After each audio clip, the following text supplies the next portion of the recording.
আল্লাহ আমার রব, এই রবি আমার সব। দামে দামে তন মনে তারি অনুভব। তোমার দুনিয়াতে আমি যেদিকে তাকাই, অথই নিয়ামতে ডুবে আছি সবাই। পাক পাখালির গানে শুনি তসবিহ কালো রব, তসবিহ কালো রব। আল্লাহ আমার রব, এই রবি আমার। আসসালামু আলাইকুম, আলহামদুলিল্লাহ, আসসালাতু ওয়াসসালামু আলা রাসূলিল্লাহ। প্রিয় দর্শক, আপনারা যারা দেশে আছেন প্রবাসে, সবাইকে জানাই অনেক অনেক প্রীতি ও শুভেচ্ছা। শুরু হলো এনটিভি আয়োজিত এবং লাভ হলো নিবেদিত অনুষ্ঠান আপনার জিজ্ঞাসা। আপনাদের সাথে আছি আমি জয়নুল আবেদিন আজাদ। আর আপনাদের মনে জাগা প্রশ্নের জিজ্ঞাসার জবাব দিচ্ছেন বিশিষ্ট আলেম ডক্টর মোহাম্মদ সাইফুল্লাহ। আসসালামু আলাইকুম ওয়া রাহমাতুল্লাহি ওয়া বারাকাতুহু। প্রিয় দর্শক, চলুন তাহলে জিজ্ঞাসার জগতে। শুরুতে একটি ইমেল পাঠিয়েছেন আমজাদ হোসেন, বসুন্ধরা সিটি, ঢাকা থেকে। লিখেছেন, আপনার জিজ্ঞাসা অনুষ্ঠানের আলহামদুলিল্লাহ, আমি একজন নিয়মিত দর্শক। এটি আমার খুবই প্রিয় অনুষ্ঠান। আমি প্রায়ই প্রশ্ন পাঠিয়ে থাকি। আজও আমার কিছু প্রশ্ন আছে। প্রশ্ন 1, বাসায় নামাজ পড়ে বিছিয়ে রাখা যায় নামাজের কোনা উল্টো করে রাখার একটা প্রচলন আমাদের সমাজে লক্ষ্য করা যায় প্রায় পরিবারেই। এই বিষয়টি জানেন কি না জানি না। এটা কি বেদাত না কুসংস্কার? ধন্যবাদ। সালাত শেষ করার পর জায়নামাজকে একটু ভাঁজ করে রাখা এক কোণে, এটি কুসংস্কার এবং একটি ভ্রান্ত ধারণা অথবা আকীদা থেকে এর উৎপত্তি হয়েছে। ভ্রান্ত ধারণাটুকু হচ্ছে এই, অনেকে মনে করে থাকেন যে জায়নামাজ এভাবে খোলা থেকে গেলে শয়তান এসে যাবে। কেউ কেউ বলে যে শয়তান নামাজ পড়ে, ইত্যাদি ইত্যাদি কথা বলে থাকেন। সবটাই ভ্রান্ত আকীদা। জায়নামাজকে এই জন্য ভাঁজ করে রেখেন, এক কোণায় ভাঁজ করে রাখা, এই কাজটি কুসংস্কার, কোনো সন্দেহ নেই। আর এই আকীদা যদি যারা পোষণ করে থাকেন তারা বিভ্রান্ত হবেন যদি এই কারণে করে থাকেন। তবে কুসংস্কারটা ব্যাপকভাবে বিভিন্ন জায়গায় ছেয়ে আছে। আমরা চেষ্টা করব এটাকে সংস্কারে নিয়ে আসার জন্য, পরিবর্তন করার জন্য। আমরা জানলাম বিষয়টি সম্পর্কে। প্রিয় দর্শক আরও লিখেছেন, ফরজ নামাজের পরে কোন ওয়াক্তে কোন কোন তাসবিহ কতবার করে পড়ার নিয়ম দয়া করে বলবেন? এটা অনেক বড় বিষয়, এটা জেনে নেওয়ার জন্য চেষ্টা করুন। জি, ফরজ সালাতে বই আছে, এগুলোর উপর বই আছে, জেনে নেওয়ার জন্য চেষ্টা করুন, বই থেকে জেনে নেবেন। জি। আরও লিখেছেন, মদিনায় মসজিদে নববীতে রওজা শরীফের পাশে জান্নাতের টুকরা বলতে একটা অংশকে বোঝায়। এর ইতিহাস বা বৃত্তান্ত জানাবেন? এর ইতিহাস আর কিছুই নেই। রাসূলুল্লাহ সাল্লাল্লাহু আলাইহি ওয়াসাল্লাম এটাকে রাউদাতুম মিন রিয়াদিল জান্নাহ, জান্নাতের বাগানগুলোর অন্যতম একটি বাগান হিসেবে আখ্যায়িত করেছেন। মা বাইনা বাইতি ও মিম্বরি, আমার ঘর এবং আমার মিম্বর, এই দুইয়ের মাঝে যে জায়গাটুকু আছে এটা হচ্ছে রাউদাতুম মিন রিয়াদিল জান্নাহ। সহিহ বুখারী হাদিসের মধ্যে এসেছে এটা রাউদাতুম মিন রিয়াদিল জান্নাহ, জান্নাতের বাগানগুলোর অন্যতম। সুতরাং এটাই হচ্ছে এর কথা। আর অতিরিক্ত কোনো কথা, ইতিহাস, ঐতিহ্য এগুলো বের করার কোনো সুযোগ নেই। আল্লাহ সুবহানাহু ওয়া তাআলা সবচেয়ে ভালো জানেন। হাফেজ ইবনে হাজার আসকালানী রাহিমাহুল্লাহ তাআলা এই হাদিসের ব্যাখ্যায় উল্লেখ করেছেন যে রাউদাতুম মিন রিয়াদিল জান্নাহ, জান্নাতের বাগানগুলোর অন্যতম একটি। এটা দিয়ে বোঝানো হয়েছে যে এই জায়গাটুকু এত বেশি মর্যাদা আল্লাহ সুবহানাহু ওয়া তাআলার কাছে পেয়েছে বা পাবে যে আল্লাহ সুবহানাহু ওয়া তাআলা কিয়ামতের দিন এই জায়গাকে আল্লাহ রাব্বুল আলামিন জান্নাতের মধ্যে একটা স্থান দিয়ে দিবেন, জান্নাতের বাগান থাকবে। মানে জান্নাতের মধ্যে জায়গাটা জান্নাতের বাগান হিসেবে থাকবে। পরে জান্নাতীরা এটাকে চিহ্নিত করবে এবং জান্নাতে একটা বাগান, এই জায়গাটুকু এই মর্যাদা পাবে। এটা একটা ব্যাখ্যা। আরেকটি ব্যাখ্যা হাফেজ ইবনে হাজার রাহিমাহুল্লাহ তাআলা আহলে হাদিস থেকে উল্লেখ করেছেন। তিনি বলেছেন যে এখানে রাসূলুল্লাহ সাল্লাল্লাহু আলাইহি ওয়াসাল্লাম ইঙ্গিত করেছেন যে এই জায়গায় যারা সালাত আদায় করবে তারা জান্নাতে সালাত আদায় করার, জান্নাতে কোনো একটি বাগানে সালাত আদায় করার যে মর্যাদা আছে সেই মর্যাদা পাবে এবং জান্নাতে যাওয়ার একটা কারণ হবে, জান্নাত লাভ করার একটি অন্যতম কারণ হবে। এদিকে ইঙ্গিত করার জন্য আল্লাহ রাসূল সাল্লাল্লাহু আলাইহি ওয়াসাল্লাম এটাকে রাউজাতুম মিন রিয়াদিল জান্নাহ বলেছেন। সুতরাং এই দুটি অর্থের যে কোনো একটি গ্রহণযোগ্য, দুটি আহলে হাদিসগণ এই হাদিসের অর্থ হিসেবে উল্লেখ করেছেন। আমরা জানলাম বিষয়টি সম্পর্কে। প্রিয় দর্শক আরও লিখেছেন, কোনো পরিচিত লোক আত্মহত্যা করে মারা গেলে তার পারলৌকিক শান্তির জন্য কি দোয়া করা যাবে? হ্যাঁ, পরিচিত লোক যদি ঈমানের সাথে তার মৃত্যু হয়, কোনো আত্মীয় অথবা অপরিচিত লোক তার মৃত্যু যদি ঈমানের উপর হয়, মানে আপনি কোনো বাহ্যিক কোনো কারণ তার বেঈমান হওয়ার যদি আপনার কাছে প্রমাণিত না থাকে, প্রমাণ যদি আপনার কাছে না থাকে, তাহলে তার জন্য, তার মাগফিরাতের জন্য, তার নাজাতের জন্য আল্লাহ তাআলার কাছে ক্ষমা চাওয়া, দোয়া করা, সদকা করা, দান খয়রাত করা সবটাই জায়েজ।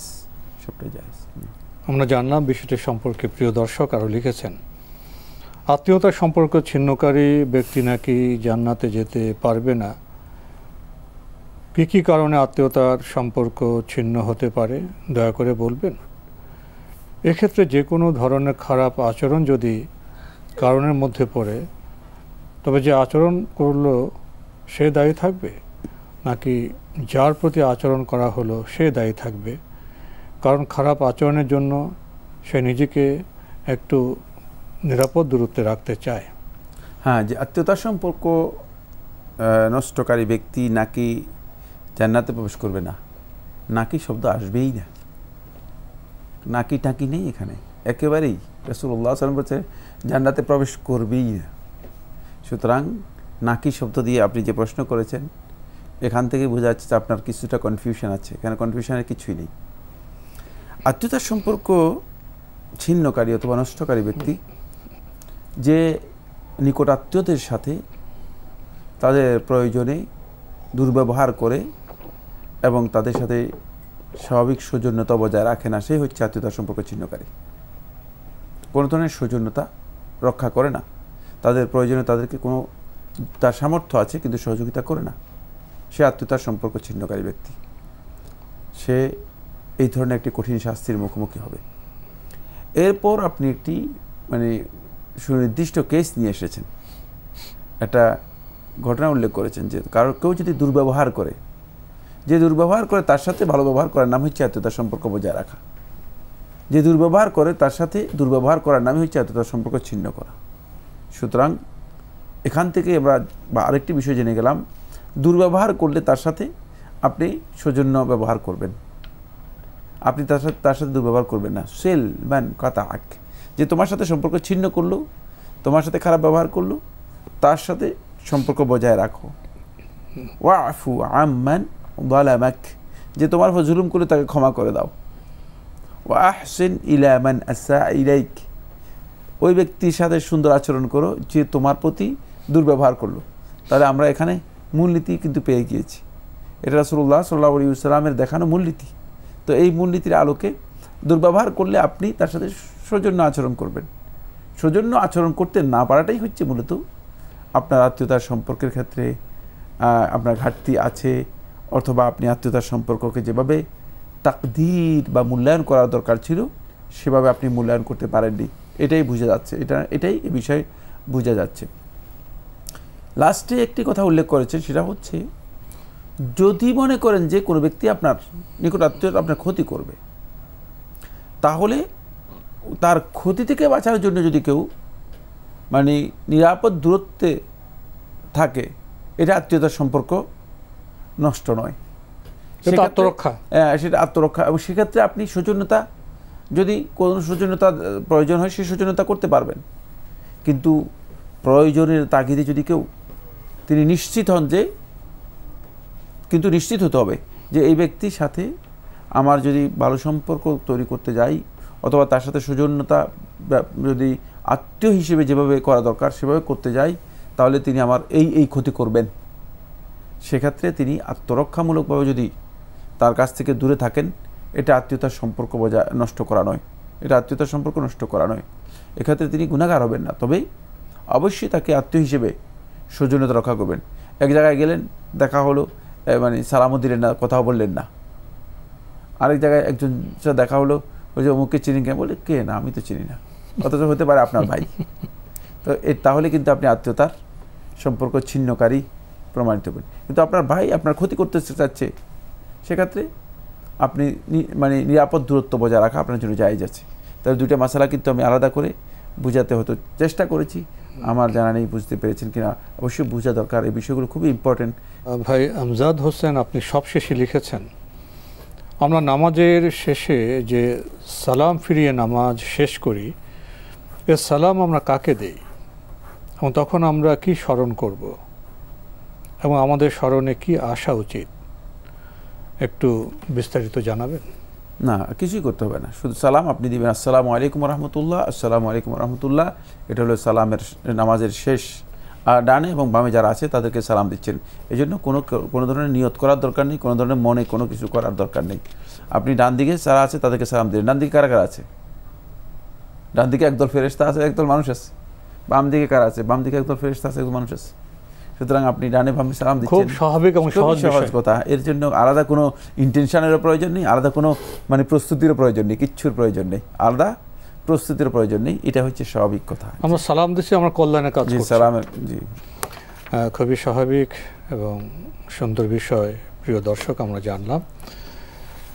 আমাদের হাতে আরও একটি ইমেল, এটি পাঠিয়েছেন বাড্ডা থেকে কাজী লতিফা।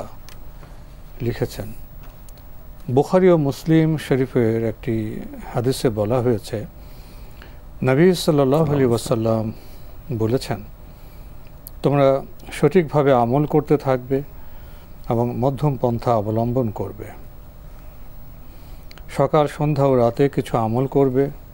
সাবধান, তোমরা ইবাদতে মধ্যম পন্থা অবলম্বন করবে, তাতে তোমরা মঞ্জিলে মাকসুদে পৌঁছে যাবে। আপনি কোটেশন শেষ করছেন এখানে এসে, এরপরে প্রশ্ন করেছেন, এই মধ্যম পন্থা বলতে কি বোঝানো হয়েছে? মধ্যম পন্থা হচ্ছে সুন্নাহ। রাসূলুল্লাহ সাল্লাল্লাহু আলাইহি ওয়াসাল্লাম সুন্নাতে যা আছে সেটা হচ্ছে মধ্যম পন্থা। যিনি সুন্নাহ অনুযায়ী ইবাদত করবেন তার ইবাদতটুকু যথার্থ হবে। অন্য হাদিসে রাসূলুল্লাহ সাল্লাল্লাহু আলাইহি ওয়াসাল্লাম ব্যাখ্যা করে দিয়েছেন, ফামান কানাত শিররাতুহু ইলা সুন্নতি, যার আমলের ক্ষেত্রে প্রচেষ্টা এবং আমলের ক্ষেত্রে তার সর্বোচ্চ কাজ আমার সুন্নত মানে উপর প্রতিষ্ঠিত থাকবে, ফাকাদ ইকতাসাদা অথবা ফাকাদ ইহতাদা, সে হেদায়েত লাভ করলো, সে মধ্যম পন্থা অবলম্বন করলো। সুতরাং মধ্যম পন্থার ব্যাখ্যা রাসূলুল্লাহ সাল্লাল্লাহু আলাইহি ওয়াসাল্লাম অন্য হাদিসের মধ্যে দিয়ে দিয়েছেন। সেই ব্যাখ্যা থেকে আপনাকে ব্যাখ্যা গ্রহণ করতে হবে। মধ্যম পন্থা নিজে আবিষ্কার করার কোনো কিছুই নেই। এই মধ্যম পন্থা এই শব্দটি মানে অনেকের মগজের মধ্যে একটা বিকৃত চিন্তার তৈরি করেছে। এই বিকৃত চিন্তা হচ্ছে এই, তারা অনেকে মনে করে থাকেন যে ইবাদত বেশি করলে এটা জায়েজ নেই, আবার ইবাদত একেবারে না করলেও এটা জায়েজ নেই। এই দুইয়ের মাঝে মধ্যম পন্থা অবলম্বন করার নাম হচ্ছে মধ্যম পন্থা। না, এই কথা শুদ্ধ নয়। ইবাদতের ক্ষেত্রে রাসূলুল্লাহ সাল্লাল্লাহু আলাইহি ওয়াসাল্লাম যেখানে যে সুন্নাহর নির্দেশনা দিয়েছেন, সেই নির্দেশনার অনুসরণ করার নাম হচ্ছে মধ্যম পন্থা। সেই নির্দেশনার অনুসরণ করবেন, এটা হচ্ছে মধ্যম পন্থা। সুতরাং মধ্যম পন্থা আপনি সারা রাত জেগে ইবাদত করবেন, রাসূলুল্লাহ সাল্লাল্লাহু আলাইহি ওয়াসাল্লাম সুন্নাহ পরিপন্থী, মধ্যম পন্থা নাই। মানে সারা জীবনের সিয়াম মানে নিজের বাধ্যতা করে মনে করে নেবেন, মধ্যম পন্থা নেই। আপনি বিবাহ করবেন না যে ইবাদতের জন্য, যে আমি দাঈ ইলাল্লাহ হয়ে গেলাম, আল্লাহর রাস্তায় কোরবান হয়ে গেলাম, তাহলে এটা মধ্যম পন্থা নয়। আপনি পরিবার ত্যাগ করে একেবারে মসজিদে মসজিদে চলে গেলেন, অথবা পাহাড়ে পাহাড়ে চলে গেলেন, যে বৈরাগ্যবাদকে গ্রহণ করলেন, এটা নবী সাল্লাল্লাহু আলাইহি ওয়াসাল্লামের সুন্নাহ পরিপন্থী, মধ্যম পন্থা নয়। এই জন্য মধ্যম পন্থার বিষয়গুলো খুব ভালো করে বুঝতে হবে। মধ্যম পন্থা হচ্ছে সুন্নাহর অনুসরণ করা, কারণ রাসূল সাল্লাল্লাহু আলাইহি ওয়াসাল্লাম নিজেই তো মধ্যম পন্থা অনুসরণ করে গেছেন। আমরা এই প্রশ্নে খুবই গুরুত্বপূর্ণ একটি বিষয় জানতে পারলাম। রাসূল সাল্লাল্লাহু আলাইহি ওয়াসাল্লাম জীবনযাপনে যেহেতু তিনি মানুষ ছিলেন এবং নবী ছিলেন, মানুষ তো দুর্বল, তিনি মধ্যম পন্থা অবলম্বন করেছেন। তাকে অনুসরণ করলে আমরা মধ্যমপন্থী উম্মত হিসেবে বিবেচিত হতে পারব। বোন কাজী লতিফা, আমরা আপনার ইমেল পড়ছিলাম, আপনি আরও লিখেছেন মিশকাত শরীফ অধ্যায় আল্লাহর নামসমূহ হাদিস নাম্বার 2354, আবু হুরায়রা রাদিয়াল্লাহু তাআলা আনহু থেকে বর্ণিত, তিনি বলেন রাসূলুল্লাহ সাল্লাল্লাহু আলাইহি ওয়াসাল্লাম বলেছেন, আল্লাহ তাআলা জান্নাতে তার কোনো নেক বান্দার মর্যাদা বাড়িয়ে দেবেন। এই অবস্থা দেখে সে বলবে, হে আমার রব, আমার মর্যাদা কিভাবে বৃদ্ধি হলো? তখন আল্লাহ তাআলা বলবেন, তোমার সন্তান সন্ততি তোমার জন্য মাগফিরাত কামনা করার কারণে। আমার প্রশ্ন হচ্ছে, আমরা কি ভাষায় মাগফিরাত কামনা করব? এর জন্য কোন কোন দোয়া, কালাম ও আমল রয়েছে? আল্লাহুম্মা আগফির লি ওয়ালিদাইয়া ওয়ালিল মুমিনিনা ওয়াল মুমিনাতি ইয়াওমা ইয়াকুমুল হিসাব। আমাদেরকে আল্লাহ সুবহানাহু ওয়া তাআলা যে দোয়া শিক্ষা দিয়েছেন, এই ধরনের দোয়া যেগুলো আল্লাহুম্মা আগফির লি ওয়ালিদাইয়া ওয়ালিল মুমিনিনা ওয়াল মুমিনাতি ইয়াওমা ইয়াকুমুল হিসাব, এই দোয়াগুলো যেগুলো মাগফিরাতের কথা রয়েছে সেগুলোর মানে ক্ষমার জন্য আল্লাহ রাব্বুল আলামিনের কাছে দোয়া করা। এর জন্য সুনির্দিষ্ট কোনো টেক্সট বাধ্যতামূলক নয়। আপনি আপনার ভাষায় আপনার মন দিয়ে আল্লাহ রাব্বুল আলামিনের কাছে যে কোনো সময় মাগফিরাত কামনা করতে পারেন, দোয়া চাইতে পারেন। মাগফিরাত হচ্ছে ক্ষমা প্রার্থনা করা। প্রিয় দর্শক, আমাদের হাতে একটি চিঠি, দীর্ঘ চিঠি, অনেক প্রশ্ন পাঠিয়েছেন নাসির উদ্দিন, শাহজাদপুর, সিরাজগঞ্জ থেকে। 15টি প্রশ্ন আপনি পাঠিয়েছেন। ইতোমধ্যে আমরা আপনার কয়েকটি প্রশ্নের জবাব দিতে সক্ষম হয়েছি। ইনশাল্লাহ আজকে আমরা আপনার আরও কয়েকটি প্রশ্নের জবাব দেওয়ার চেষ্টা করব। 8 নম্বর প্রশ্নে আপনি লিখেছেন, যদি কোনো কারণে মনের ইচ্ছার বিরুদ্ধে কোনো বেদাত করতে বাধ্য হই, তবে সেক্ষেত্রে আমার গুনাহ হবে কি? আবার কেউ যদি বেদাত চালু রাখে নিজ ইচ্ছায় বা তৈরি করে, সেক্ষেত্রে কি সে বেদাতে যে শাস্তির কথা বলা হয়েছে সেটা সে ভোগ করবে? একটা হলো বাধ্য হয়ে যদি কেউ বেদাত করে থাকেন, মানে এটুকুর মধ্যে থাকেন। জি, বাধ্য হয়ে কোনো ব্যক্তি যদি বেদাত করেন, বাধ্য কাকে বলা হয়? বাধ্য মানে যে কাজটি করতে আপনি কোনো না কোনো আশঙ্কা আপনার নিজের জীবনের উপর অথবা নিজের সম্পদের উপর অথবা নিজের অঙ্গ প্রত্যঙ্গের উপর অথবা নিজের সম্মানের উপর আশঙ্কা করে থাকেন, এটাকে বাধ্য বলা হয়। যদি এ ধরনের কোনো বাধ্যতা আপনার এসে যায়, তাহলে আপনার জন্য বেদাত করলে আপনি গুনাহগার হবেন না। ইচ্ছার বিরুদ্ধে। কারণ মাস্তুকরিহু আলাইহি ইন্নাল্লাহা তাজাওয়াজা আন উম্মতি আল খাতা ওয়া নিসিয়ান ওয়া মাস্তুকরিহু আলাইহি। আল্লাহ তাআলা আমার উম্মত থেকে মানে উঠিয়ে নিয়ে গেছেন, ক্ষমা করে দিয়েছেন, উম্মতের গুনাহ উঠিয়ে নিয়ে গেছেন।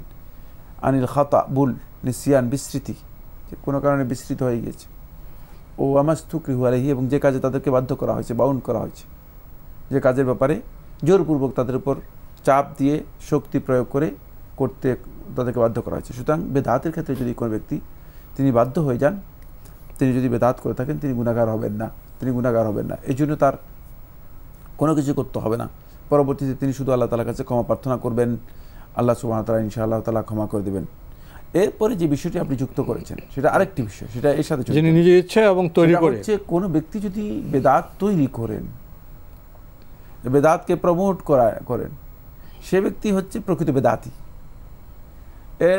প্রকৃত বেদাতি এই ব্যক্তি শুধুমাত্র মানে বেদাত করার কারণে বেদাতি হিসেবে গুনাহগার হবে না, বরং রাসূলুল্লাহ সাল্লাল্লাহু আলাইহি ওয়াসাল্লাম সহিহ মুসলিম হাদিসের মধ্যে বলেছেন, ওমান ইস্তান্না ফিল ইসলামি সুন্নাতান সাইয়্যাতান, যে ব্যক্তি ইসলামের মধ্যে কোনো খারাপ একটা নীতি চালু করে দিল, কোনো খারাপ কিছুকে প্রচলন করে দিল,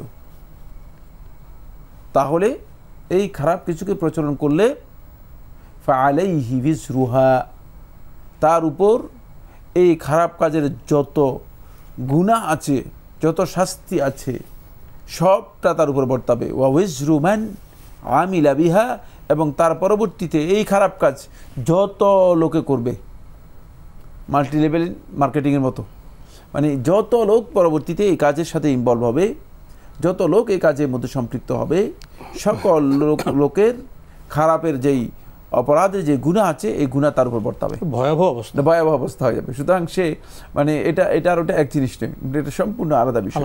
এই ক্ষেত্রে সে ভয়ঙ্কর অপরাধ হবে। আর কি অপরাধ হবে? রাসূলুল্লাহ সাল্লাল্লাহু আলাইহি ওয়াসাল্লাম বলেন, মান আহদাসা ফি আমরিনা হাযা, যে দ্বীনের মধ্যে নতুন করে কোনো কিছু সংযোজন করলো তবে দাঁত আবিষ্কার করে দিল, মা লাইসা মিনহু, যেখানে আমাদের অনুমোদন নেই, যেখানে আমরা অনুমোদন দেই নেই, তাহলে ফাহুয়া রাদ্দুন, তার ওই কাজ ইসলামের মধ্যে প্রত্যাখ্যাত হবে এবং সেই ব্যক্তিও আল্লাহ তাআলার কাছে প্রত্যাখ্যাত হয়ে যাবে, সেই ব্যক্তিও আল্লাহ তাআলার কাছে প্রত্যাখ্যাত। সুতরাং বেদাত করার কারণে যে কঠিন শাস্তির কথা রয়েছে, এই সকল শাস্তির সে মুখোমুখি হবে, যেহেতু সে বেদাতকে প্রমোটকারী। আর এ ধরনের ব্যক্তি যদি জেনে বুঝে বেদাত করে থাকে তাহলে সে হচ্ছে মুবতাদি, কোনো সন্দেহ নেই। ভাই নাসিরউদ্দিন, আপনি আরও লিখেছেন, আকিকার মাংস নিজ আত্মীয় স্বজনকে দেওয়ার পর যদি গরিব মিসকিনকে দেওয়া সম্ভব না হয়, সেক্ষেত্রে মাংস খাওয়া কি হারাম হবে? উল্লেখ্য যে মসজিদের এক ইমাম সাহেব বলেছেন এই মাংস খাওয়া হারাম হবে। না, হারাম হবে না। আকিকার গোশত যদি আত্মীয় স্বজনদেরকে দেওয়ার পর ফকির মিসকিনদেরকে দেয়া না যায় তাহলে গোশত হারাম হবে না। আকিকার গোশত ফকির মিসকিনদের হক নয়। এটি আকিকা জবে করা হয় থাকে যেহেতু নবজাতকের পক্ষ থেকে, এই ক্ষেত্রে এখানে সবাই শেয়ার করতে পারবে, আত্মীয় স্বজনরা এই আনন্দের মধ্যে শেয়ার করতে কোনো ধরনের বাধা নেই। জবে করার পরে সেই গোশ হালাল, আর হারাম হবার কোনো সুযোগ নেই। হারাম যদি খাওয়ার ক্ষেত্রে হয় থাকে সেটা ভিন্ন বিষয়, সেটা হালাল হয়ে গিয়েছে। এখন যাদেরকে আপনি দেবেন তারা নিলে এটা হালাল খাবে, তা হারাম হওয়ার কোনো সুযোগ নেই। আপনি খাবেন, এটা হালাল হবে। সেক্ষেত্রে আপনি কাকে দেবেন কাকে দেবেন না সেটা ভিন্ন। তবে কোনো সন্দেহ নেই, ফকির মিসকিন যদি থাকে তাদেরকেও সেক্ষেত্রে অংশগ্রহণ করানো, তাদেরকে খাবার দেয়া, এখানে সহযোগিতা করা, এটা উত্তম কাজ, কোনো সন্দেহ নেই। কিন্তু বাধ্যতামূলক নয় যে ফকিরদেরকে দিতে হবে। আর ফকিরদের এখানে কোনো হক নেই, এটা কোনো জাকাত নয় যে মানে আকিকা জাকাতের হুকুম বহন করে না, যে জাকাত না দিলে ফকিরদেরকে তাহলে আকিকাই হবে না। এই ধরনের বক্তব্য একেবারে ভিত্তিহীন, কোনো দলিল নেই এর। জি, আজকে আমাদের এখানে শেষ করতে হচ্ছে। আপনাকে অনেক ধন্যবাদ। আপনাকে অশেষ ধন্যবাদ। প্রিয় দর্শক, আমরা দেখছিলাম এনটিভি আয়োজিত এবং লাভেলো নিবেদিত অনুষ্ঠান আপনার জিজ্ঞাসা। আমাদের অনুষ্ঠান আপনারা এনটিভি অনলাইনেও দেখতে পারবেন, ভিজিট করুন www.ntvbd.com। এছাড়া ইউটিউবে এবং আমাদের ভেরিফাইড ফেসবুকেও আপনারা দেখতে পাবেন আমাদের অনুষ্ঠান। আজকে শেষে এই প্রশ্নটি হয়তো মনে হতে পারে একটি ছোট্ট এবং সাধারণ প্রশ্ন। ইসলামী বিধানের যে সৌন্দর্য, যে গভীরতা এবং মাত্রাগত যে তারতম্য, এগুলো আসলে উপলব্ধি করার মতো বিষয়। কিন্তু আমরা তো আমাদের বিধানের সৌন্দর্য সেভাবে উপলব্ধি করি না, কারণ আমরা পঠনে পাঠনে অনেক পিছিয়ে আছি।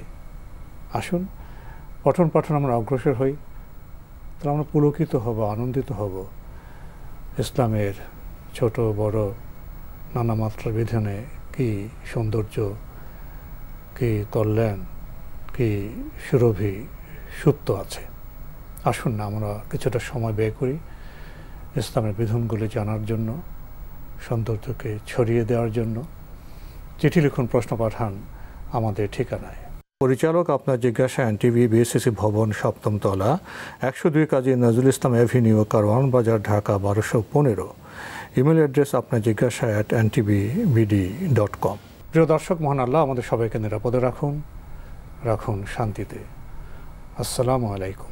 আল্লাহ আমার রব, এই রবি আমার সব, দামে দামে তুন মনে তারি অনুভব। আল্লাহ আমার রব, এই রবি আমার সব।